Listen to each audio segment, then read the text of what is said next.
I'm going to show you how we set up our worm bins. And if you're a new vermicomposter, how you can set up your worm bin to have success and to not worry if your worms are doing good or not. So we start out with a wooden bin, which is somewhere around 2 square feet. So we would need 2 pounds of worms, or however much square feet you have, that's how much worms you should get. And that is to help with retaining moisture, and the more worms you have, the better it retains the moisture. And that's pretty important, especially if you're new, because it's kind of hard to judge how much moisture to put in it.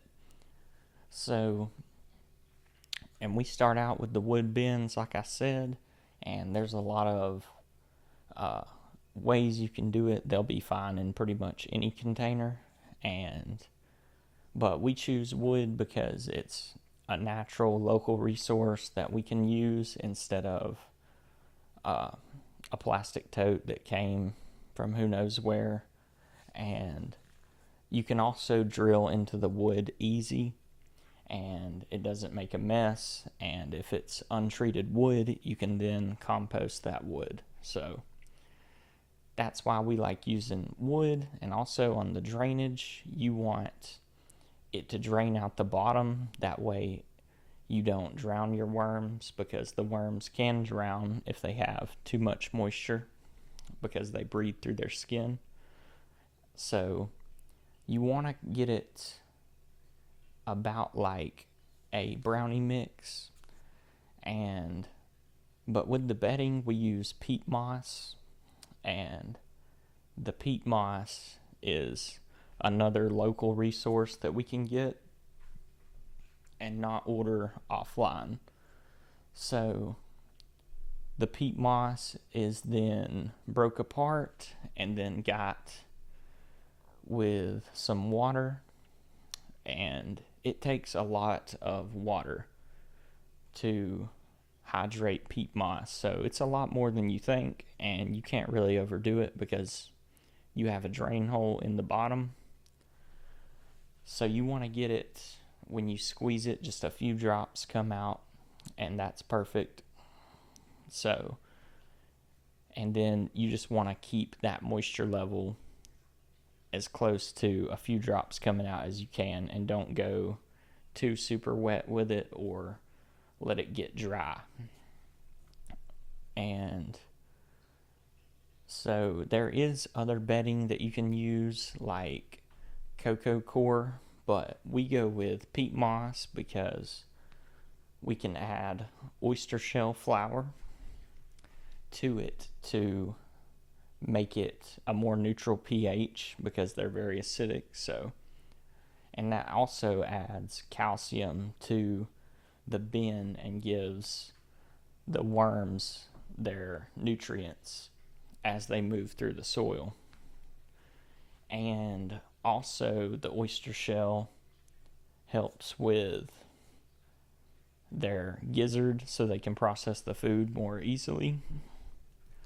And it also, being a nice fine powder, helps with baby worms and making sure that they have some oyster shell for their gizzard, because if it's a big rock like you get in the bag, it's not going to help the baby worms. So that's why we like the oyster shell flour. Also great in a potting mixture.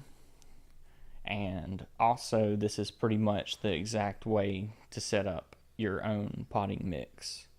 Of course, you'd have to add some perlite or vermiculite or something like that. So, but that's not really necessary when setting up your bins. And so then we go with our microbial mix, and this helps to give the worms their vitamins and minerals that they need to help them to grow big and strong and be happy and healthy, and then also to reproduce more. And it also helps with their grit, and a food source. So we put that in all of our bins, and I think it's a really big difference maker, and it also goes in the potting mixture as well to make your own potting mix. And so we also use worm chow that we make, and we are carefully sourced materials for it, and we make sure that it works on our worms first before we give it to you. And also, I do think that it is a game changer for our worms, and I think your worms would benefit from it too. So we put just a light dusting of worm chow, and that's going to last a day to 3 days depending on how many worms you have. And you just want to keep a check on that and make sure they're fed every 3 days. So now that you got your worm bin all set up, you're ready to go to harleysworms.com and check out some of our worms and worms accessories, and you'll be on your way to gardening and getting a harvest soon. Thank you for watching. Legends for staying to the end.